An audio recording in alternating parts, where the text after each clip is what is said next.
MCOM EAFM Previous Compulsory Paper 4 Indian Financial System.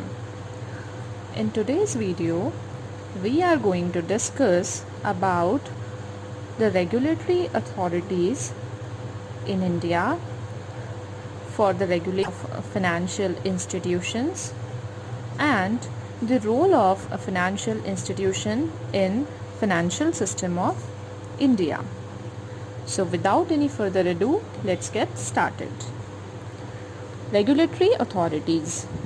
The following are the regulatory authorities in India which regulate, supervise and control various financial institutions. Reserve Bank of India, popularly known as RBI. Commercial banks, both Indian and foreign, regional rural banks, state cooperative banks fall within a supervisory purview of RBI. In addition, the financial institutions and non-banking financial companies are also governed and regulated by it. Reserve Bank of India is a sole authority in respect of all transactions in the money market and foreign exchange market. Securities and Exchange Board of India, popularly known as SEBI. SEBI is the principal regulator in the capital market in India, both their primary and secondary segments. It is also conferred the powers to regulate the mutual funds and venture capital funds in India. Insurance Regulatory and Development Authority, IRDA or IRDA, established in 1990. IRDA, with its headquarters at Hyderabad, is the regulatory authority for all insurance companies in India, including the Life Insurance Corporation of India. Now we will understand the role of financial institutions in financial systems of India. Financial institutions constitute lifeblood of financial system of India. Financial institutions mobilize resources by accepting deposits from individuals and institutions and lend them to the investors. They buy and sell financial instruments. They deal in financial assets and render various financial services. Financial institutions, by making financial structure extensive and intensive, augment aggregate savings, create credit to facilitate trade, production and distribution. In this manner, financial institutes initiate economic development and sustain it perpetually.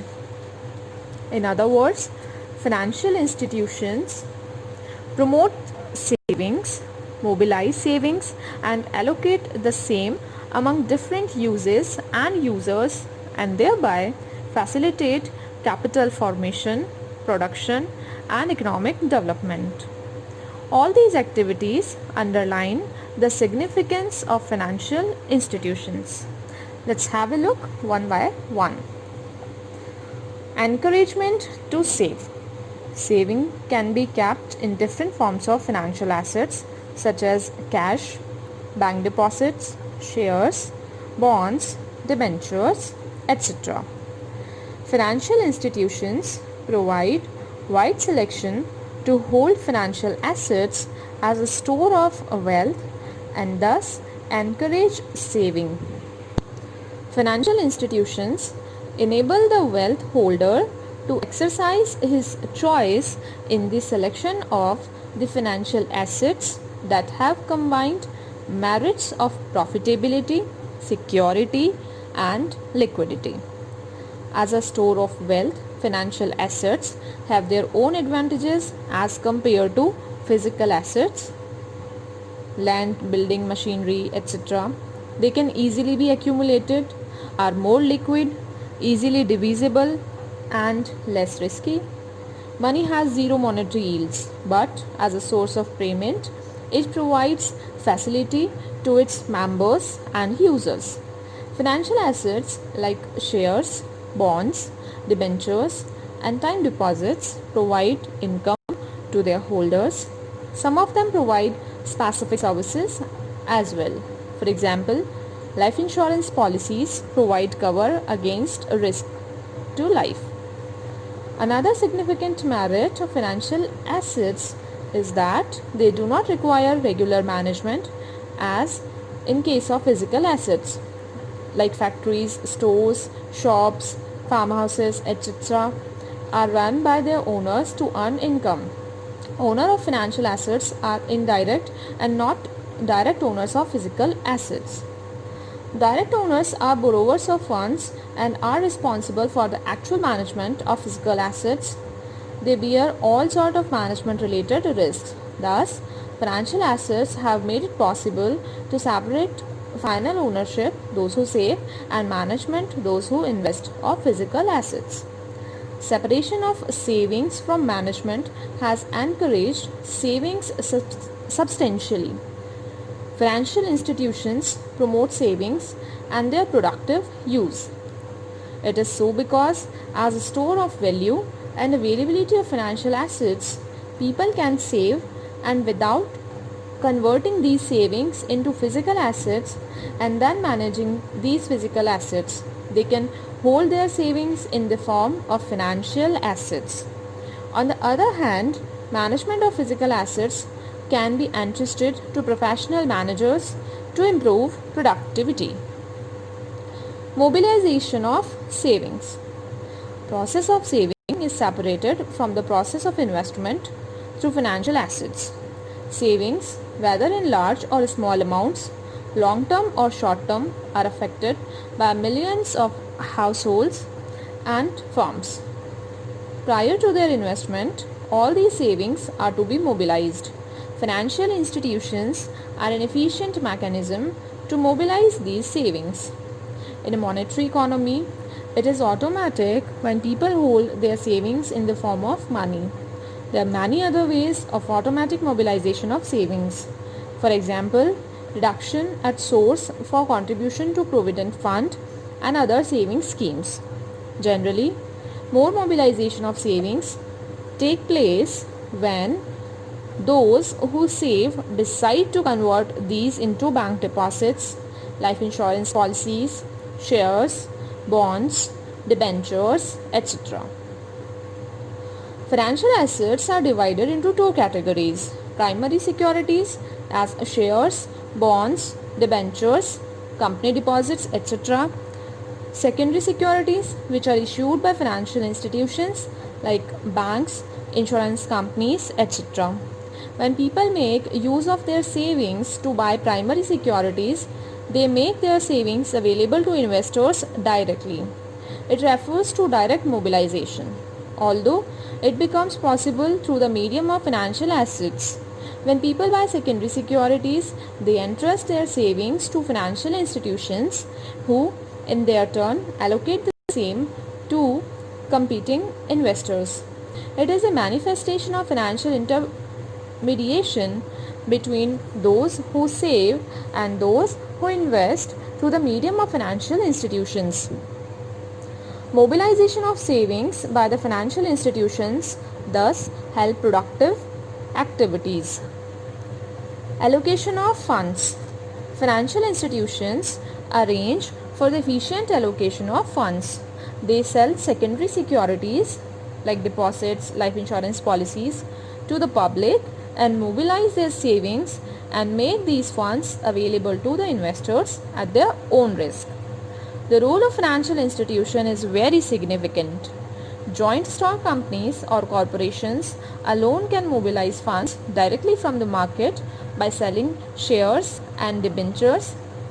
Even there, as buyers of securities, support of financial institutions is very significant. But non-corporate entrepreneurs like an enterprise, partnership firms, etc. cannot mobilize funds directly from the market. In the market, demand for funds exceeds their supply. Consequently, rationing of credit is resorted to. Financial institutions decide about the method of allocation of funds among different competing investors. Allocative functions of financial institutions is very significant. By providing easy and cheap credit to a particular industry, they encourage them to grow rapidly. Conversely, by denying adequate credit at reasonable rate to any other industry, financial institutions can restrict their growth. Thus, financial institutions, by rationing use of their allocative function, can help the economy to grow in the desired direction. Help in the process of economic development. Saving and all other above said processes are the essential prerequisites of economic process. Other things being equal, rate of economic development is directly related to rate of investment. Growth rate of investment depends upon the growth rate of savings.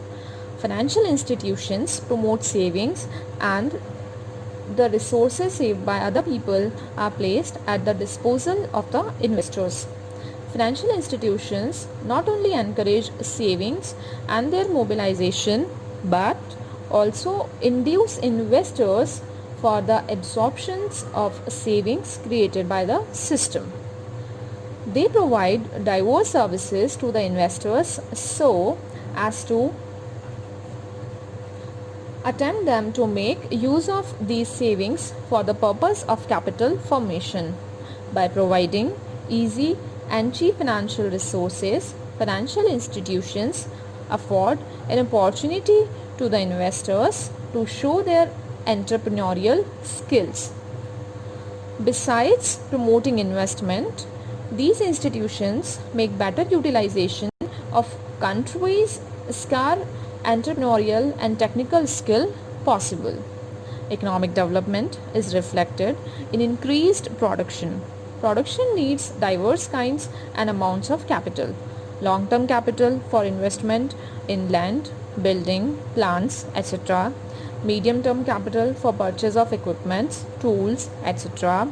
And short-term capital to finance trade operations.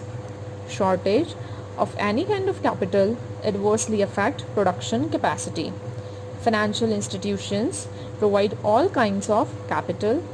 Big projects require huge amount of capital.